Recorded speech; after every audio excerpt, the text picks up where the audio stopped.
You're aware we are at the tail end now of operationalizing the NIF.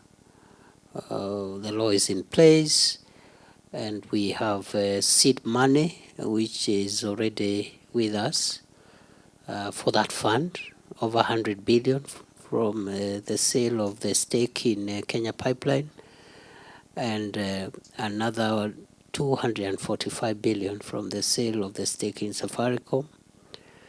And we are very happy with that progress. I think our confidence levels as a country now on responding to the needs of the country on infrastructure, water, we have higher confidence than before.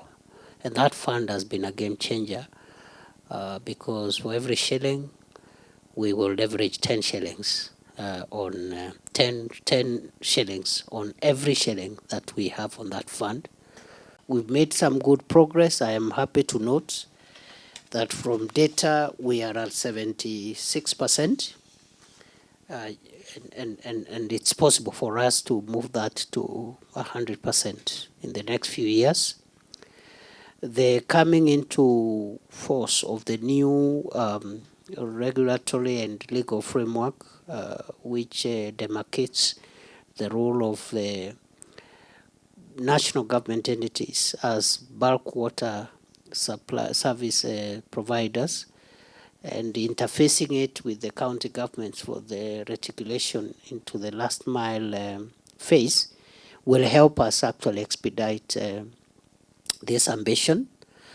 The coming into force of a National Infrastructure Fund will also in a big way help us, especially for in the area of water for irrigation and water for industrial use. And therefore, I think the future looks very good. Water is at the center of agricultural transformation. Water is also relevant to manufacturing because of industrial use. So I am very happy that finally we have a way of mobilizing enough domestic resources without piling up public debt and without raising additional taxes. Just innovatively raising money by pulling part of the resources from the private sector to provide public goods and services that ordinarily would be very expensive to fund from our budget unless we borrow. This is the first time we are saying, yes, we can take, part of our, stake in some of these investments, but use it to solve very, very, very crucial public challenges, water, infrastructure, irrigation, which has eluded us and which are standing between us and moving to the first world. Agriculture is a primary industry, is a primary sector.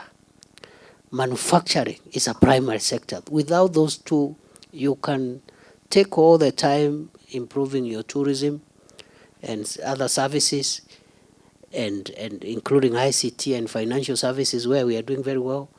But without tackling agriculture, transforming agriculture and manufacturing, no country will move to the next categorization in terms of economic categorization.